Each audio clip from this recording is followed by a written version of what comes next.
Hello friends, मैं Abhishek Joshi, electrical engineer in Birla group of companies.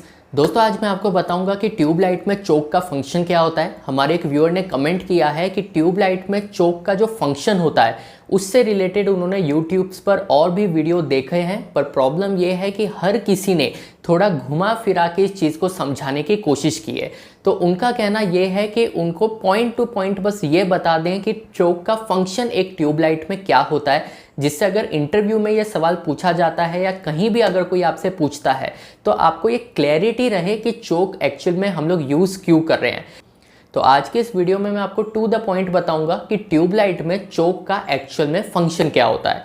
तो दोस्तों, बिना टाइम वेस्ट किए शुरू करते हैं। यहाँ दोस्तों सबसे पहले आपको ये पता होना चाहिए कि एक ट्यूबलाइट में चोक लगाया कहाँ जाता है और स्टार्टर कहाँ लगाया जाता है। तो देखिए, इस बेसिक डायग्राम में देखिए कि इस ट्यूब रॉड में जो 4 पॉइंट होते हैं, तो 2 पॉइंट का यूज़ करके तो आपने स्टार्टर को कनेक्ट किया है। ऊपर साइड के जो 2 पॉइंट है उसके अक्रॉस आपने स्टार्टर लगाया है, और नीचे के साइड के जो 2 पॉइंट है उसके अक्रॉस आपने चोक को कनेक्ट किया है। तो सबसे पहले तो आपको ये अंडरस्टैंडिंग होनी चाहिए कि एक ट्यूबलाइट का जो बेसिक सर्किट होता है उसमें स्टार्टर को कहाँ लगाया जाता है और चोक को कहाँ लगाया जाता है।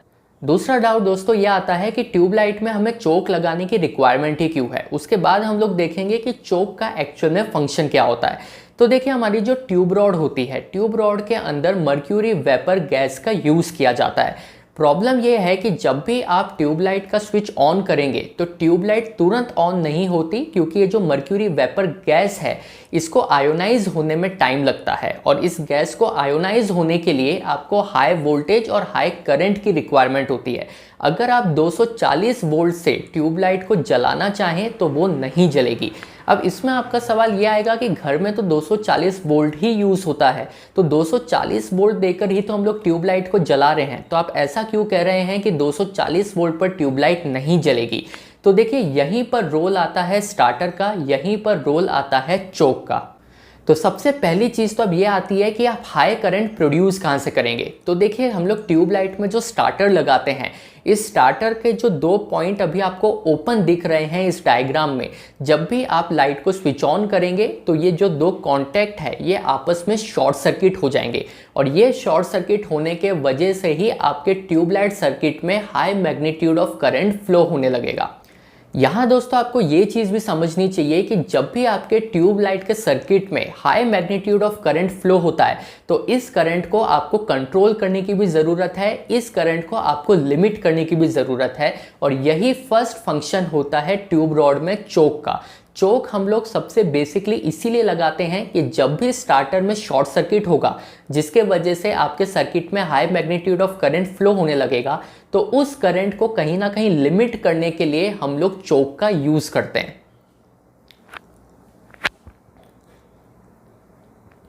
अब दोस्तों सवाल यह आएगा कि करंट को लिमिट करने के लिए आप एक रेजिस्टर क्यों नहीं लगा देते, आप चोक का यूज़ क्यों कर रहे हैं, क्योंकि चोक तो एक तरीके का इंडक्टर कॉइल होता है। तो देखिए, जब भी आप रेजिस्टर के थ्रू करंट को लिमिट करते हैं तो वो जो रेजिस्टर होता है ये हीट लॉस प्रोड्यूस करता है।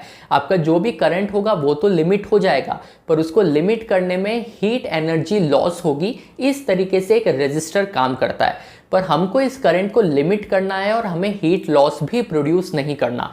ये रीज़न है कि करंट को लिमिट करने के लिए हम रेजिस्टर का यूज़ नहीं कर रहे, हम एक चोक का यूज़ कर रहे हैं ट्यूब रॉड के सर्किट में। अब दोस्तों बात करते हैं कि दूसरा क्या रीज़न है जो हम ट्यूब रॉड में चोक को यूज़ करते हैं। तो देखिए, ट्यूब लाइट को जलने के लिए हाई मैग्नीट्यूड ऑफ करंट और हाई मैग्नीट्यूड ऑफ वोल्टेज दोनों की रिक्वायरमेंट होती है।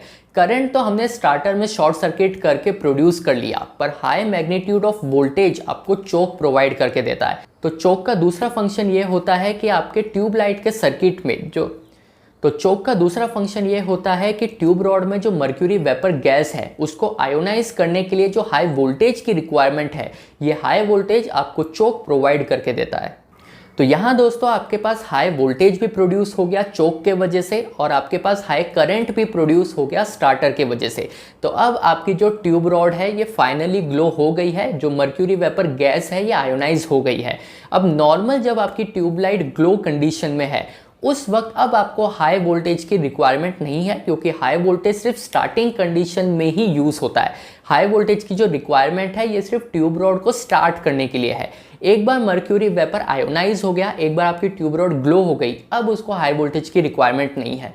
तो यही चोक नॉर्मल रनिंग कंडीशन में आपके ट्यूब रॉड को नॉर्मल वोल्टेज प्रोवाइड करेगा जितना उस ट्यूब रॉड की रिक्वायरमेंट है। लेकिन जब भी आपको ट्यूब रॉड स्टार्ट करनी होगी उस केस में हाई वोल्टेज प्रोवाइड करने का काम भी यही चोक करेगा। तो बेसिकली चोक के 3 फंक्शन होते हैं। पहला फंक्शन तो यह है कि स्टार्टर को शॉर्ट सर्किट करने से जो हाई करंट फ्लो हो रहा है उस करंट को लिमिट करने का काम चोक करता है। दूसरा फंक्शन ये है कि ट्यूब रॉड में मर्क्यूरी वेपर गैस को आयोनाइज करने के लिए जो हाई वोल्टेज की रिक्वायरमेंट होती है, ये हाई वोल्टेज चोक प्रोड्यूस करके दे रहा है।